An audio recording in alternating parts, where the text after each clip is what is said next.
This is an excerpt from Ika's Tale, which is the next installment in the Treeboat series. Book one, The Oaql Seed, was about 103,000 words, so it was a nearly 400-page book, whereas Ika's Tale is almost half that, just a little more than half, at 60,000 words or so. And Ika's Tale will only be around the 200-page mark. And there's going to be three main books in the series of like a trilogy, the Treeboat series. But the reason why I don't call it a trilogy in a series is because of works like Ika's Tale and Beyond the Rainbringer, which will be different formats and shorter tales that are related to the larger picture. So Ika's Tale, for example, is a novel style from the first person perspective of Ika Mindforg. And then Beyond the Rainbringer, he will be his adventures will be described through an epic poem style. But it all fits into the larger Treeboat series and will reveal portions of its history. And for example, Bian and Ika will actually play roles in the main trilogy as well. So Ika's Tale is more gritty. It has a punk vibe. It is still accessible to all ages, PG rating, but it is definitely darker, and it has gone into more of a dystopia, but I call it a pseudo-dystopia tale because it's not entirely without hope. So speaking of hope, chapter 14, the Cyanian Cat Fox and Hava Ronoki. So this is where there is a glimmer of hope in Ika's adventure. The electric motor pod had been swept along a rushing stream that ran downhill along a ravine and had landed on a rocky bank that created a bottleneck between two jutting formations of stone before opening into another waterfall leading down through the forest. Climbing over some rocks to glance over the edge of the waterfall where the bike and I could have continued to fall gave me a sickening sense of vertigo. Otherwise, I was feeling a lot better out in the warm, open air. High rocky walls, covered in green mosses and brown vines, stood all around me, enclosing the stream and its pebbled banks. I apprehensively took a drink directly from the stream, trembling with relief when I found it pure and refreshing. Then I decided to wash myself and my clothes. It felt strange to bathe in the open air, but I was glad I did it. It felt like I was washing more than sweat and vomit away. It was as if I was washing away the very essence of Crappedalia that clung to me. Chirps, honks, whizzes, buzzing, and hoots filled the air. This part of the forest felt, sounded, and looked very different from the edge of the eastern forest where Eloy had taken me. Everything was bigger here. Tall, stocky plants with giant leaves, huge trees, large stones, huge boulders, and long stretches of moss carpets created a marvelous, curvy landscape.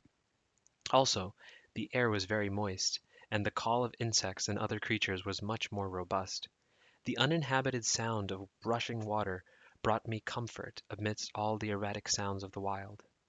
I placed my clothes on a warm boulder where a beam of the sun shone down upon it. I lay there for a while myself. Tinges of nausea would return now and then, and I felt quite drowsy. I would doze, only to be startled awake by some new screech or wailing call that would reverberate through the ravine. Still, I remember having many dreams. I saw Doris, my mother, being visited by agents, getting inundated with questions she didn't know how to answer. Images of my uncovered face, posted on screens and billboards all over Central, and adamantine hallways filled with hundreds of pale ganglies that, upon closer look, were cloned faces of Doris, Terence, Shiloh, and Maynard. I awoke from that last dream with a great deal of sadness about how I had left my mother behind, and a great deal of anger at the world, with the question, "Why is life so unfair?" echoing through my mind. The sounds of the forest had changed. It was louder, and the variety of noises seemed more numerous than before. The whole day had gone by, and dusk was approaching. The boulder was cold by then, so I dressed in my slightly damp clothes and climbed down, trying to ignore the soreness, stiffness, and aches that radiated from my head down to my toes.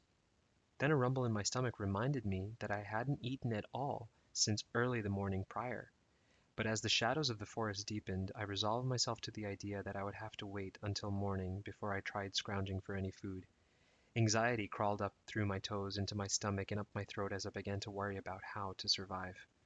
I walked back toward the wreckage of the motor pod, planning to encase myself in it for the night, when I got startled by the figure of an animal sitting a few feet away from the water bank.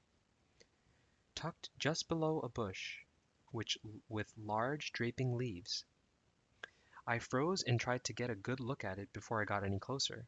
It had large pointy ears, unlike the droopy-eared dogs of Crapadelia, a black cat-like face, while the top half of its body was covered in auburn fur that tapered into black again across the stomach and feet. It was watching me too. Its bright eyes twinkled yellow and green in the diminishing sunlight. I moved forward, taking heavier steps than usual. The creature wasn't so big that it caused me too much concern, and yet it wasn't as little as the stray cats of the outer perimeter that I could be completely careless either, especially if more like it showed up. I stomped my way over to the overturned bike and climbed in. Then I looked at the animal again. It hadn't moved. "Stay here if you want," I said to it, "but I don't have anything for you, sorry." It flicked its ears as it cocked its head to one side. Then it stood and pranced off upstream, whisking its bushy auburn tail with a black tip at the end. I shut the adamantine door overhead and clicked the latch back into place to lock it. It was really getting dark now, so I turned Eloy's glow turn on, gathered all the deflated air foam to function as a bed on the grounded side of the motor pod. Then I laid back and took another look at the pager. I clicked through Hoftis's messages. So far, there weren't any new ones, and I wondered if I should respond to her. Was I too far away for the message to be transmitted, I thought to myself. Maybe I should warn her about what was going on in Crapadelia. I looked at her last message again. 100 hours. I can't sleep. Ika, if you're getting these, let me know if you're okay. Let me know if there's something I can do to help. I decided it couldn't hurt to at least let her know I was alive, so I typed 1900 hours. Hoftis, I'm okay. Don't worry about me. I held the pager in hand for a while, then I finally pressed send and closed my eyes. I awoke to the sound of knocking. I had fallen asleep with the glow turn on. It was one of those moments where no clear course of action comes to mind. I just lay there, frozen, terrified, and hoping that I was only dreaming. Someone was rapping on the base of the bike with something hard. My heart was racing, and I fell into a panic. I could tell it had only been a little while since I had dozed off because it was still dark outside. I began cursing myself for not continuing to move earlier that day. "Do not fear, child," came a voice from outside. "I am here to help." You. I didn't recognize the voice, but it didn't sound like it was the enforcers. I ventured to make a move, grabbing the glow turn and shakily getting onto all fours. "Who are you?" I called out in a hoarse voice. "My name is Hava Ronoki," came the reply. "I don't know any Hava, but you will recognize me. Come and join me. I've started a fire, and the food is nearly ready." "How did you find me?" "My friend Jakcha helped me." "Who's Jakcha?" "Jakcha, the Cyanian cat fox you saw earlier today. He led me to you, though it took longer than I expected. I've been traveling to see you since last night when you landed."